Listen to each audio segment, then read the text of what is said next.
action. Welcome to the Rumikay Talks podcast. Today's guest, Daria Novo. Welcome, Daria. Oh, hi, Konstantin. Thank you so much for having me here. This is exciting. Thank you so much for coming, and happy Thanksgiving to you. Oh, happy Thanksgiving too. Oh, I'm so excited about this today. Yeah, I thank you for coming today to this podcast. Thank you for inviting. So let's just dive in. I want to travel back in time to the first moment you started your creative journey. Is there a particular story or a moment that comes to your mind that you could say, yeah, that's when I decided to create things? Okay, well, that we have to travel like many years ago, because I'm coming from a musical family from St. Petersburg, Russia. And I started going to music school like many Russian kids, very early at 4 or 5 years old. And I remember when I wrote my first song, I was 7. So, and guess what? My song, because I wrote lyrics as well, it was about music. It was about how much I love music. So like even at 7 years old, I was like, I'm going to be a musician. Like I never thought of being anyone else. That was just not on my radar at all. Like I was always a musician. So that's the first time I wrote something. Wow. 7 years old. Funny that it was about music. It was not about a friend or how I go for a walk or how I play dolls or whatever. It was like music is my soul, pretty much. Yes. Wow. Well, that's definitely an amazing thing to discover that early. So then let's talk about the journey after that. I'm sure there were ups and downs during your musical career. But let's focus on the up side at the moment. I want to hear the first time that the society, so to speak, approved your talents in a sense, that you get some kind of certificate or you received an award or something like that stands out that you'd like to share. Okay. When I was studying I was a freshman in St. Petersburg Conservatory. I also started singing in a choir, in a chamber choir, professional chamber choir. It's all coincidence. You have to know me to understand that many things in my life happens with a coincidence. Like I actually believe in the universe and I believe that people meet each other for a reason. So anyways, I started working in this choir and I was 20 years old. And the conductor had this idea of creating a program of arrangements for the choir that would be like forbidden songs from Soviet Union. Basically, every like what was forbidden, what we couldn't listen to back in Soviet Union. So he wanted to create a program of arrangements for choir a cappella. The songs like Beatles or Michael Jackson. That was not prohibited, but it was not. It's not that it was. You could buy it in every store, right? Like vinyl or whatever. And I was like, and he was like, yeah, I have this idea, but I don't have any composer or arranger who would do it for me. And I was like, I'll do it for you. He was like, okay, can you write? I'm like, I guess I can. So I created this program of arrangements for choir a cappella, and for me it was a big deal that time. 20 years old, big premiere in the concert hall.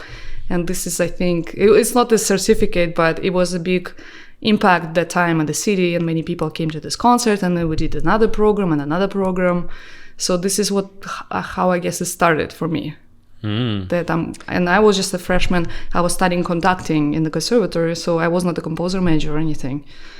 But I was always fascinated by human voice, and I really like singing in the choir. So it's still my favorite instrument, actually, to be honest. Nice. That's an amazing experience to have when you're 20 years old. So that was one of the highlights that you had. And let's talk about one of the things that went sideways. An instrument wasn't not in tune, or someone didn't show up at your performance. Oh, that's an interesting question. I don't think I've ever had any like big failure in my career. You know.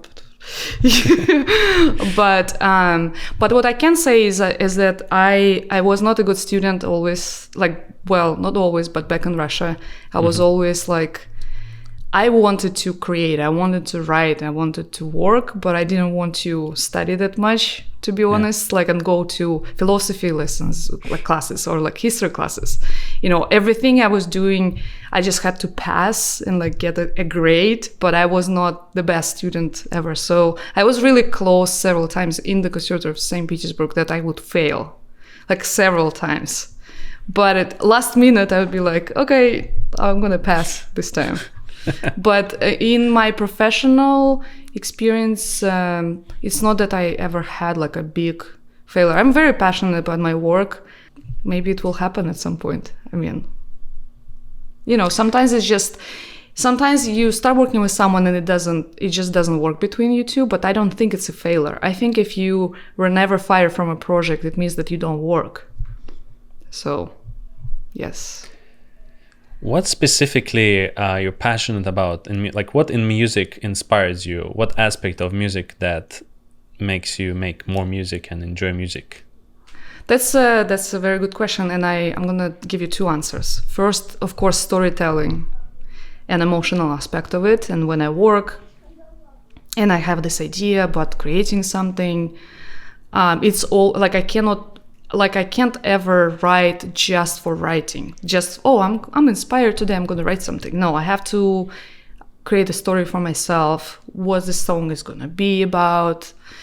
And when I say song, I mostly write instrumental songs, so there are no vocals, no words. But it still has to be about something. It has to be about winter lights, or it has to be about camping trip, or whatever, right? So that's the first aspect. And another one, and I think that one is one of the biggest, I think the biggest for me, is I love working with other musicians. That's a very big thing for me. So my happy place is a studio, when I work with other performers, when we make music together, when they play my music, we record my music. Because it's amazing to see how they always bring more to it than I would even imagine. So that's that aspect, because I also do session conducting. So sometimes I conduct recording sessions, I conduct someone else's music, we record it. And this brings me the biggest joy, to be in a room with musicians and to do something together. What are some of the musicians that you'd love to collaborate with in the future? I recently had my first union recording session in Los Angeles at Warner Brothers. It was the end of August, and it was incredible. They were the best musicians I've ever worked with. So those are musicians who work with John Williams. So that you like, they're like world level musicians. So of course I would love to do it again at some point, because it was incredible. They just play right away, and I'm like, what am I doing here? I'm just conducting, hanging with you. But that's what I really want to do more with local LA musicians. You mentioned LA. You were from St. Petersburg. That's a big move. Can you tell us a little bit about how that happened? Oh yeah, that's I told you that things happen in my life, just coincidence. So, well, the story is that I knew that orchestrator Conrad Pope, who worked with Alexander Desplat and John Williams, so I knew about him and I was acquainted with him, and I really want to take lessons with him back in 2015, I think. So I actually came to the US as a tourist, because I wanted to see two things. I wanted to do two things. I wanted to take orchestration lessons with Conrad Pope, and I wanted to see Yosemite and Grand Canyon. So I came here for vacation for 3 weeks, and went to New York first, and then we flew to Los Angeles, and I took some lessons with him. And his wife is a jazz arranger, a brilliant jazz arranger. And so she had a Grammy, or maybe a couple even, maybe even more right now. And so I held it in my hands. And like, right now, I mean, it's still amazing, right? But like that time, me being from Russia and like holding Grammy in my hands, I was like, oh my God, I'm so close to my heroes. It's so, and it kind of made me think that everything is possible. So I held Grammy, I took a picture, I took lessons, it was incredible. And then I drove to San Francisco and I learned about this San Francisco Conservatory of Music, this very good institution. And they just opened a new department, Technology and Applied Composition, and they had 1-year program. Mm-hmm. And I was like, well, I'm just gonna apply and see what happens. I mean, you know, just gonna apply. Of course, I'm not going anywhere. I'm 29. Oh my God, old, right? I can't go anywhere. I'm gonna apply. Also, it's super expensive. It's impossible. I'm gonna apply, see what happens. And I applied, and they invited me to audition, and I came again. I played Rachmaninoff for them, and they just gave me scholarship. Almost 100% scholarship. So I was like, well, now I have to go. So this is how I moved. And I went here to San Francisco Conservatory to take 1-year program. And the plan was I'm going to learn technology, music technology, and I'm going to go back and become like a film composer star in Russia. Never happened. I never went back. I don't know. So again, something about the studio, the magic of the studio. I started working in the studio. I started getting projects and I started teaching there after that. And it's just like, now there's no way back. So, well, the question was about LA.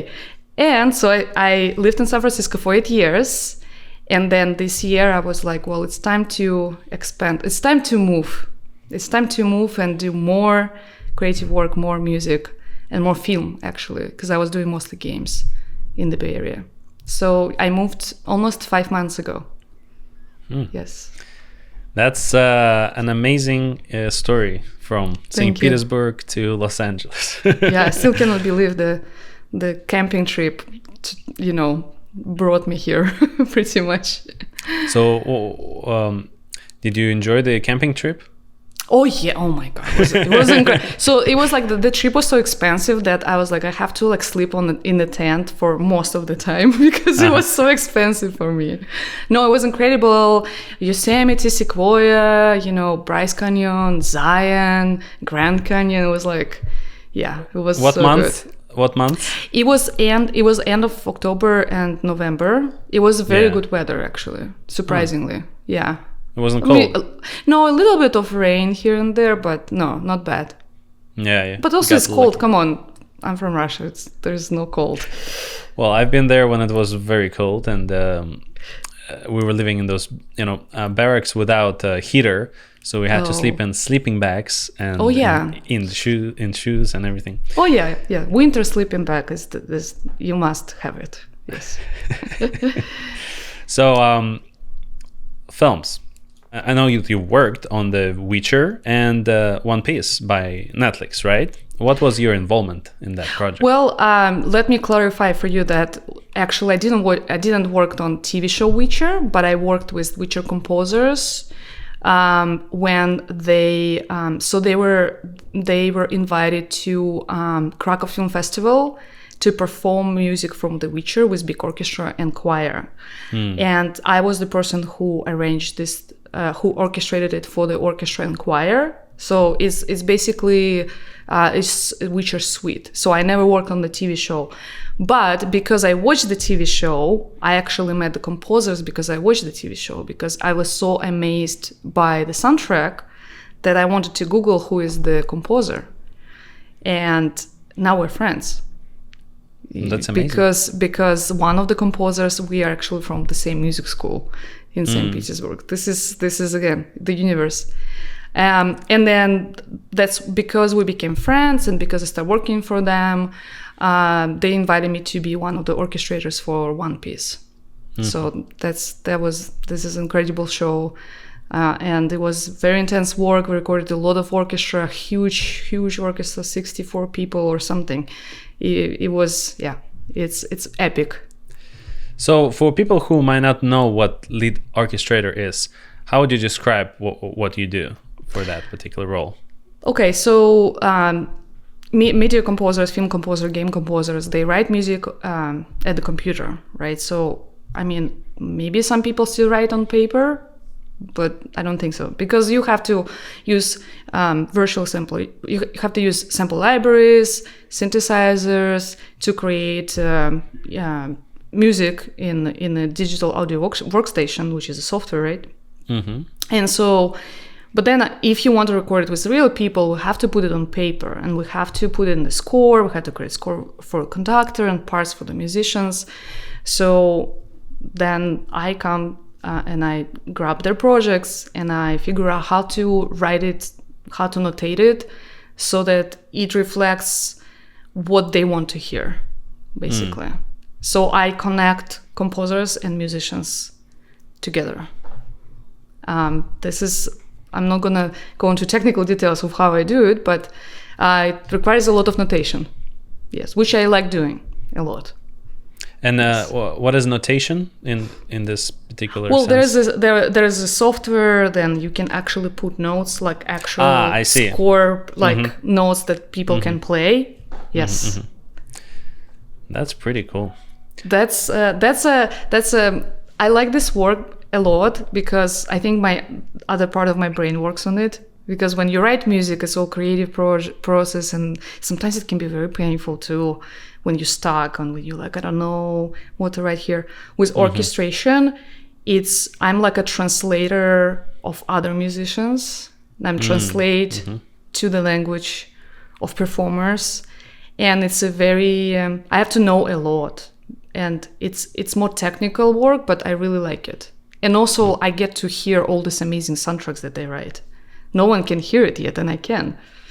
So, yes. So can you, like when you have a piece of, like a sheet of music, you can hear it as you like read it, right? Well, or more or less, yeah, because I'm also a conductor, so I can read. I mean, it depends on how many instruments or how complicated the music. Sometimes if I want to really hear it, I can sit on piano and play it and figure out what's going on. But overall, I see things, yes, because when you're a conductor, you see every part of every instrument. You have like the whole plan, like the whole score. So I can read really fast. Yes, but I've been doing conducting I've been learning conducting I learned conducting since I was 15. So now I'm a little older. Well, that's a lot of years to like learn conducting. It's a very intense education. You have to play piano, you have to sing, you have to conduct, you have to know musicianship, you have to know orchestration, you have to know a lot of music. It's a great education. Yeah. So you came to study in America, in San Francisco, to learn a little bit about technology. Right. So let's talk about your experience with VR as a musician. Tell us a little bit about how did it go with the Facebook's Meta sound design team? Actually, so I worked with Meta several times, and I still contract them, and they have different teams. So the team that I work the most is a music collection team. So basically, it's a collection of music royalty-free that you can use for Instagram Reels or Facebook Reels. And this has nothing to do with VR. I just write music for them, and then they mix it, and then they put it on Instagram, and then you can use it for any videos you want. And sometimes it's funny how I create like epic music and people fry eggs using my music. This is funny. So that's one part. I also did with my dear friend Molly Monaghan. We worked together. You know Molly. We also did we did how do I say this? Like, you know, Dolby Atmos surround. So we did like audio story in Dolby Atmos for Meta because they need it for their promotional materials. So we did like the whole 2-minute story, all sound design, and all in Dolby Atmos because Molly is a technical genius. So we did this. So it's kind of VR, but you don't see anything, but it's just sound design around you. Yeah. Right? I would Yes. assume that you would have to think of how you can design it so it goes all around. Yes, yes. So Molly can was hear everything. responsible for the technical aspect of it, but we had to record. You should see us doing it. We had to record so much sound design. We had to record because there was like a story with horses and swimming and like mermaid, and like it was very, very fun. I remember we were at my place in Redwood City, Bay Area, and then Molly had to record swimming, and it was also very hot. But and so she had to go to my bathroom, to my bathtub, with microphones, and I could hear her doing like, you know, kind of swimming. Well, I mean, you cannot swim in a bathtub, especially in America. They're so small, you know. Or like we had to record steps on the sand, like a beach, you know. And we went to one of the beaches in San Francisco at like 1 a.m. with microphones just to record her walking. It was like 1 a.m. because you know, so that it's not noisy, cars and stuff. So we have a lot of funny videos from that period of time. Or like she had to, and I was recording, she had to like crawl on the ground because we need a crawling sound. Or like we had to record horses, and then we would just take little like stones and doing like boom boom boom boom boom boom, you know. So it was fun. I don't know if sound design is my cup of tea, but sometimes yes, sometimes it's fun. It's just a lot of work, but you can listen to it on my website. Yes, in nice. immersive audio. Yes, and if you don't need to have Dolby Atmos setup, of course, because no one has it usually. But if you use your headphones, it's going to be binaural, so you still hear it around you, which is really fun. And yes, and I want to see if you understand the story. Yeah. And there was another project. My friend, composer Dren McDonald, he was a composer for VR movie. And again, I was an orchestrator and conductor. I didn't see the VR movie while I was working on it, but I watched it after, and it was really cool. VR movie is fun. And I cannot play VR games because I get car sick. I mean, VR sick. VR sick. Yes, but movies I can because you don't have to interact or move. And which device did you watch it on? The Oculus. Oculus, right? Yeah. Can you watch it on like Apple headsets too? I'm not sure. Does Meta are they friends? Yeah, I don't know. I'm not sure. Yeah, that's a question, but that I'm trying to understand myself.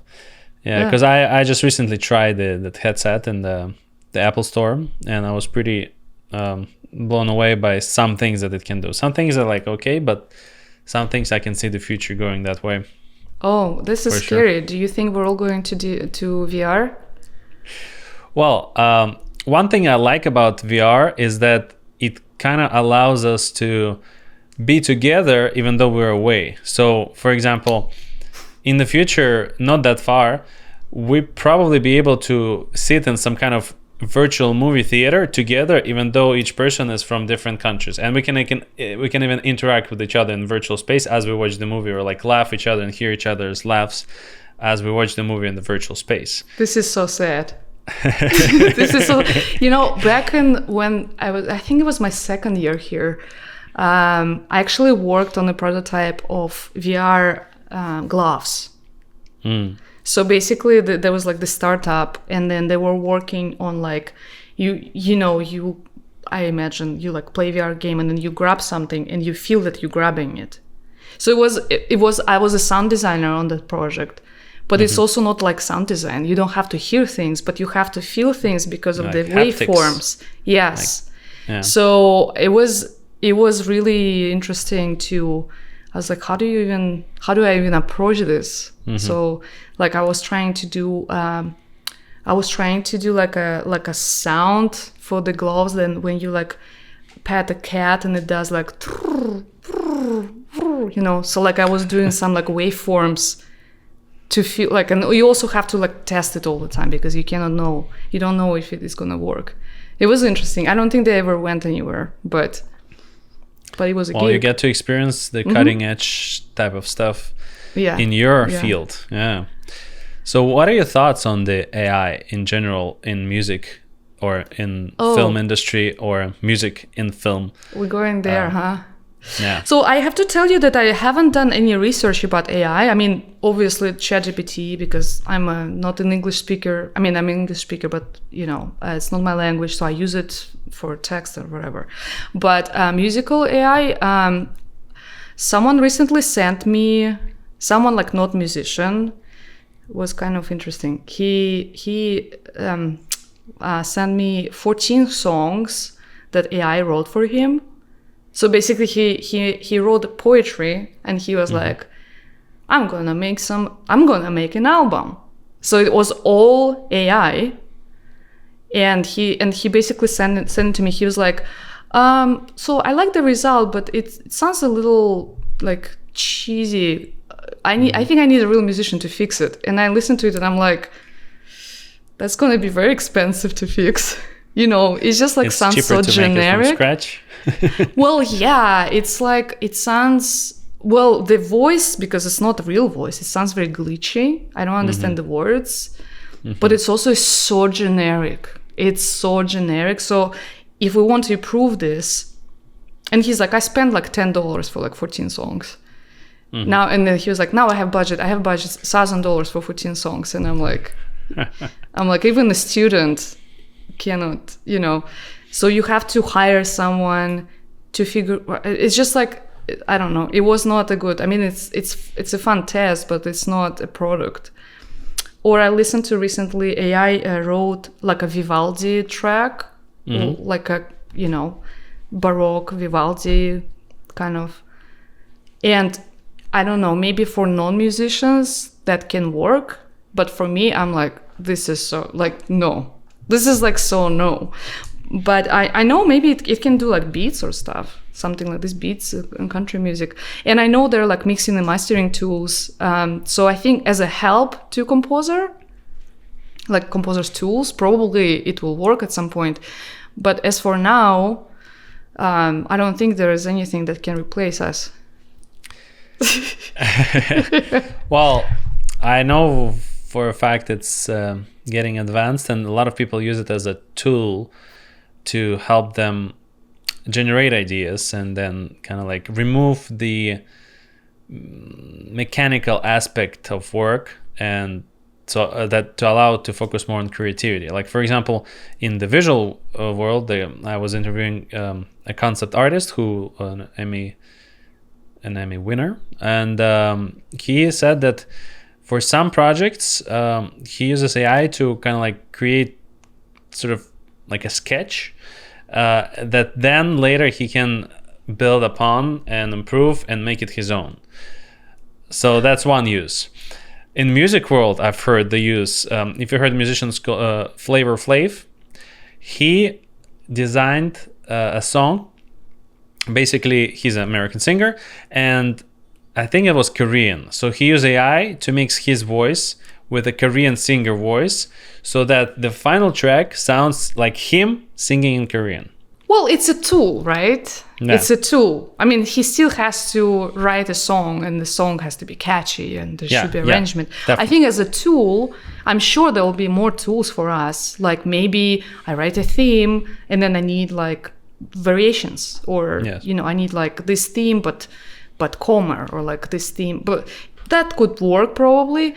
But like if we talk about, if you're a director and I'm a composer, I mean, why do you work with me? Because it's about personality, it's about communication, it's about me trying to understand what you want to hear.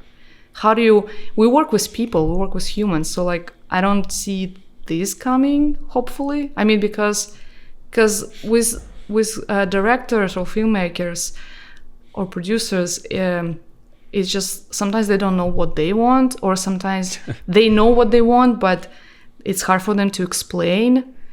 Or sometimes they think they want it, but you like, well, what about this? It's all about me trying to guess what you hear. And this is, I don't know how it's gonna work with the computer. Because it's about your experience, my experience, your background, your story, because what I notice with filmmakers is they always, it's like a little therapy that they do when they create movies, they do like some self-therapy. when they do it. So like I have to understand who you are. My friend, composer who wrote, one of the composers who did One Piece, she always says that 90% of what they do, it's not composing music. 90% is talking to people. Mm-hmm. So, I mean, it's cool if there is like a plugin or mixing tool that I can use. This is awesome, but I'm not scared of it. Yeah. Are you going to embrace it and use it? Oh, if it's a tool, yeah, of course. All right. For sure. Yeah, for sure. I mean, I'm not trying to say that it's bad. I'm just saying that that's the way it's going to be, and people already getting fired by thousands because technology replaces a lot of things, which is crazy. Yeah, but it is crazy. Let's pause a little bit on AI and this weird things that happening right now to our world, to us, and let's focus on the opposite in a sense. Let's focus on nature. Let's focus on your kind of like essence, so to speak. So how do you recharge? How do you find fresh ideas for your project as a human being? Right. Well, I go to nature. Mm-hmm. Sometimes I just need to go and not talk to people, And I love people, and I love working with people. I work with students, I work with musicians, and I'm always like excited, and maybe I'm too excited sometimes. So I think I give too much emotions to this, and I can get burnout. I think this is how you say it. And so I can just I travel by myself. I can just take my tent and sleep in bag and everything, and just go camping by myself somewhere, no service, no people, just stars, and I make fire, and I watch stars. I have this app on my phone to watch stars. And What's the name? Sky viewing. Yes. And then I just like have wine and like, look at the stars and the stars and fire. And I do a lot of hiking. I think when I'm physically tired, I forget about music. Mm-hmm. And then I come back and I'm like, I want to work. So you don't bring, yeah. You don't bring any instruments with you on those trips? I will tell you more. I don't listen to music for fun. So when I drive, and I like driving, I like road trips, I like driving, I can drive for 4 hours, no problem. I listen to podcasts like yours. Oh, well, thank you. I listen to historical podcast and or psychological podcast or something, but if I listen to music, is usually when I want to research something. But I can listen to some light jazz or something just as a background. But I know it's weird, but I never have music playing in my apartment, at my place, in my house, unless it's Christmas music. That's what I like. Yes. So. Nice. Yeah. Or audiobooks. I listen to audiobooks, like classical literature. I listened to War and Peace. Imagine how many hours it took me. War and Peace. It 30 hours. It would be like, it's a lot. It's a lot. Because I recently also listened to War and Peace. It was about that, 30 hours. Nice. I'm listening to Dead Souls. Dead Souls, yeah. Is it how you say it? Yeah, Dead Souls. Yeah. And I listened to it and I'm like, oh my God, this is hilarious. It is a hilarious book. I didn't know that when I read it in school. It's because for me, when I listen to it and there's actors reading the book, it's just so entertaining. It's like I'm watching TV show, but I listen to it, Mm-hmm. I'm very I like listening to stuff. Yeah. Yeah, that's always a good thing. I like to read paper books too, but listening is sometimes more convenient in Los Angeles, particularly when you drive a lot. Yeah. Or you go on the trips away from music. Yeah, away from music and from amazing people that I really love. But I need a break sometimes. Yeah, that's pretty interesting practice, so to speak, to recharge. And you say you like feel like you renewed after that. Yes, right? Absolutely. And I like before that I would go to like I think lately I started even doing like this wild dispersed camping when it's not organized camping, it's just public land. So I recently, there is an app that I use, and I recently just slept in like in some space. There was like no one. There were like a couple rabbits. That's it. It's just like huge land and stars and no one. And people usually ask me like if I'm never scared. And I'm like, why would I be scared? I would be scared sleeping like in downtown LA, probably in a sleeping bag. I would be scared. But if you're like in the forest or in the middle of nowhere, I mean, it's safe. I mean, there are animals, but they don't care about you. All right. So yeah, we got that part. So what are some of the projects that you've worked on so far, like in your entire career, that you consider really close to your heart? It could be music, conducting, or even just one-off event. Honestly, every time I work on something, I really put a lot of love to it. I think for me, One Piece for sure was a very big step for me, and the composers, they are just brilliant. They are amazing. Their music is fantastic, and I think I learned from them a lot.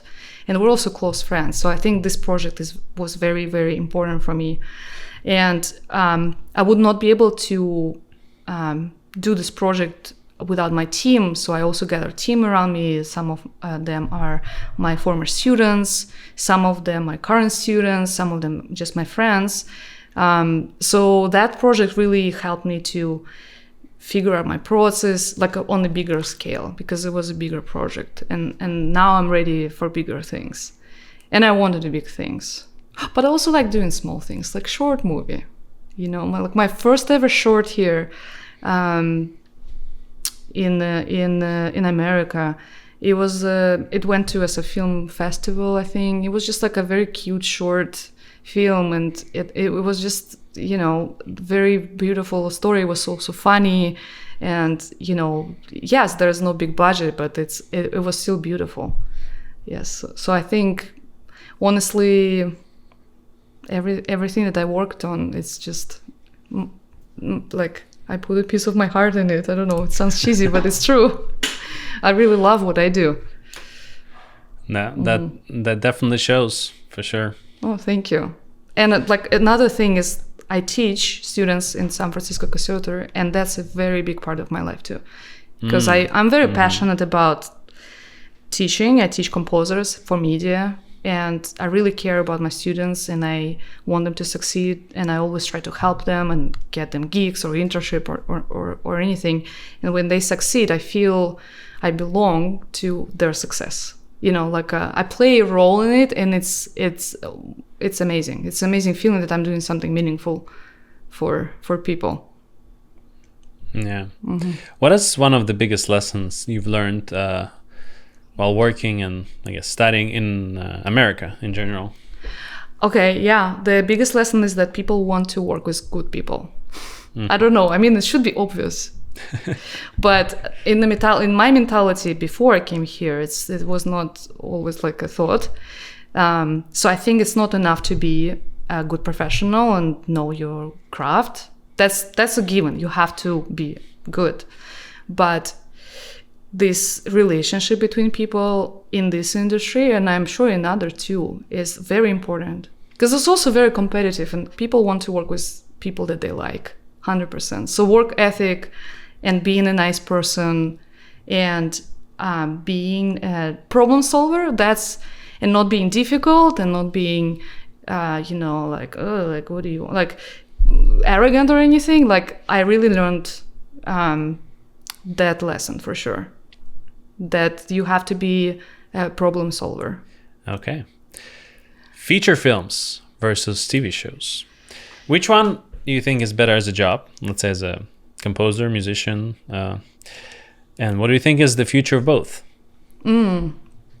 Well, as the job, as far as I understand it, I haven't done a lot of things like this, but I understand that feature is normally you will finish it sooner rather than a TV show. I guess this also depends on TV show, but you know, for big projects like One Piece, it can take very long time to finish the season.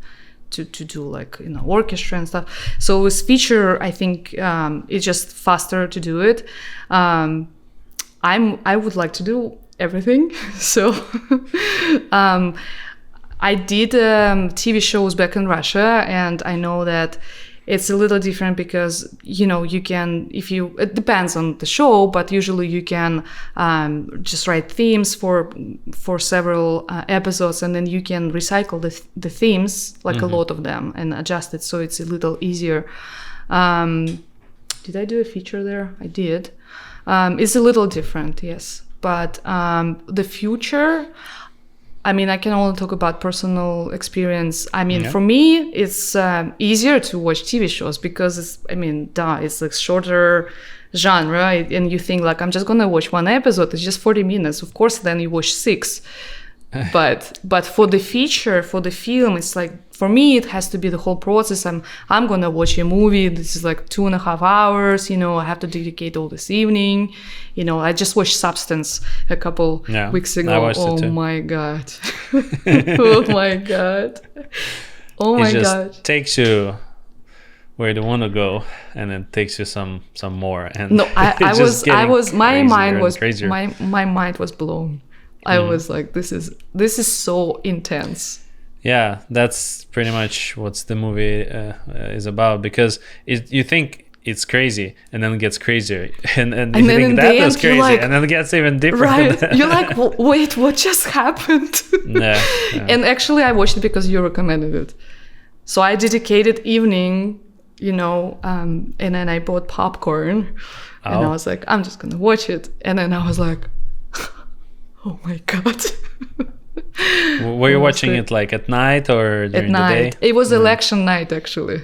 So I just didn't want to watch anything else. You know, I didn't want to go to the news and stuff, so I was watching Substance. Yeah, perfect. All right, so let me challenge your creativity a little bit, if you don't mind. Okay. So this is the question I ask everyone who comes to my podcast. And here it goes. If you were an extraterrestrial from a perfect world where everything is in balance and harmony, and now you come to our world with all of its issues, what would be the one thing that you'd fix? Oh my god. I need a break now. The one issue that I would fix. The one? Only one? Only one.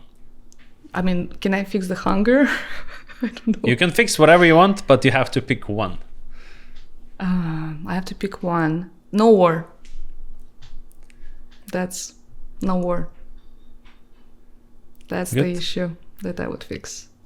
Say no more. Yes. Is there anything else that you'd like to add? That something that I missed, something that you really want to talk about? No, not really, because it sounds like you know me forever, or you did like a research. You actually ask about everything. Any ideas you might have?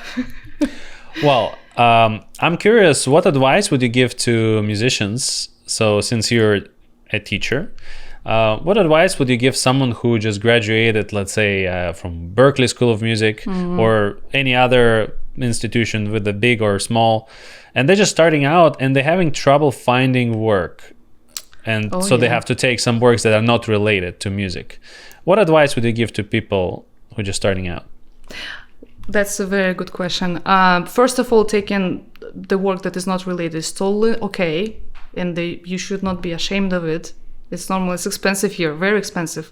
Also, but just make sure that you always find time to be creative. And also, you have to go and talk to people. You have to go and meet people. You have to go and connect with people.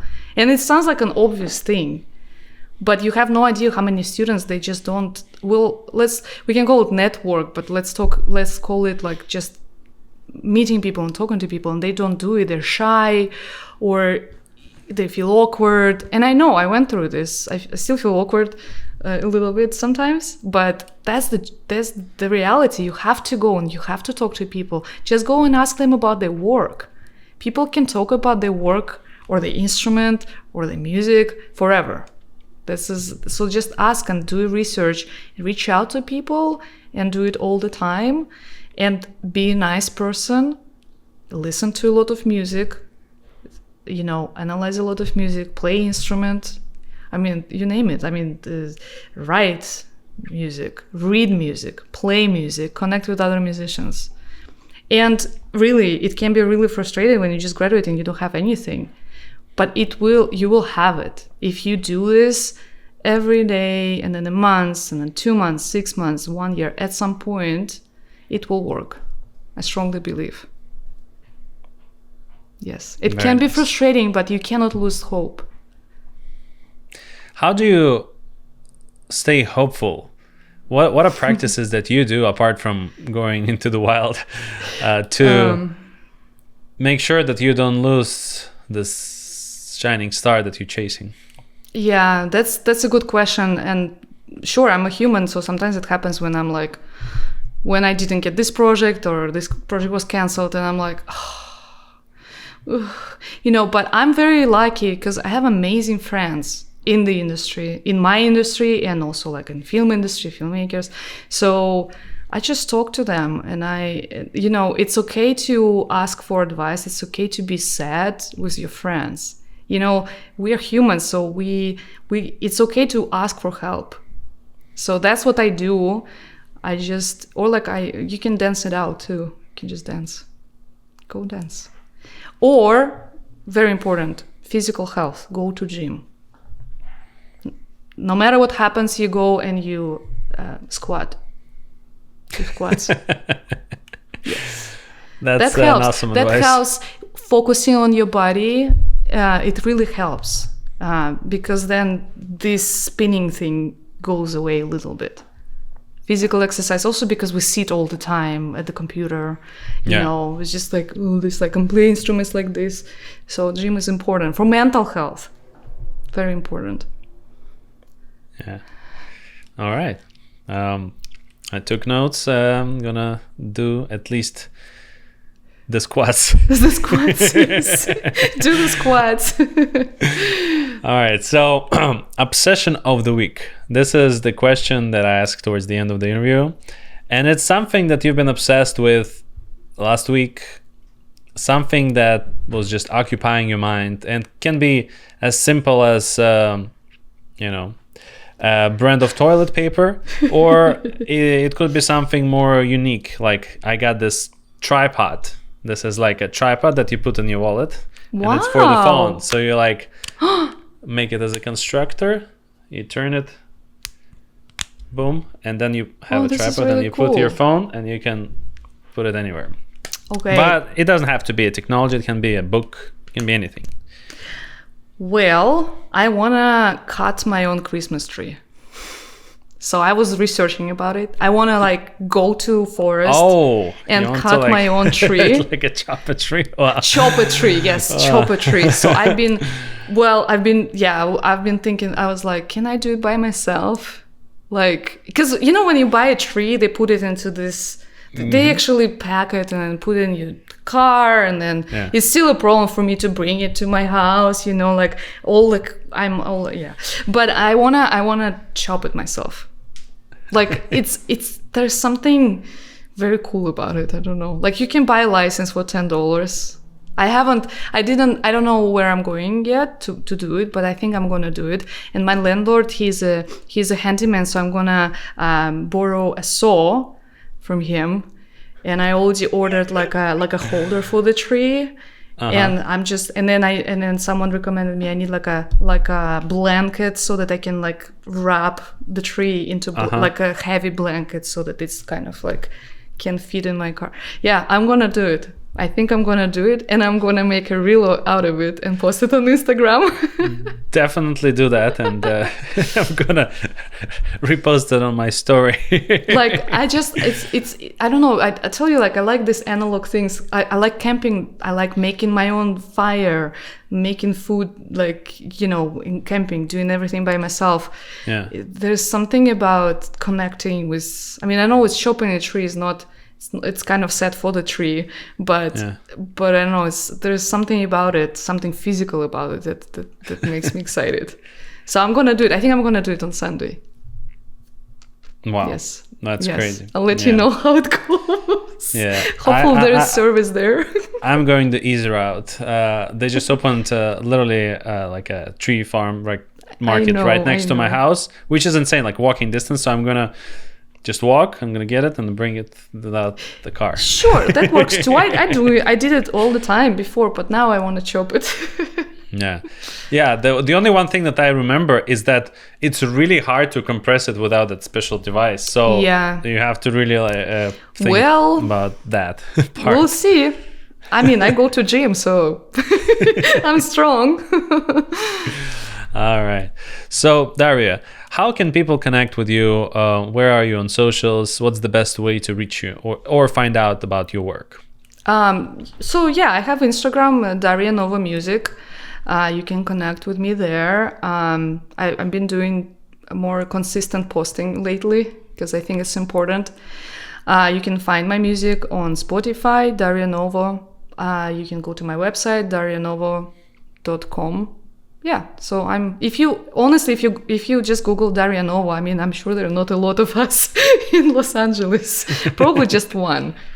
Yes. All right. Well, thank you, Daria. That was a pleasure. Thank you so much. Thank you for having me here.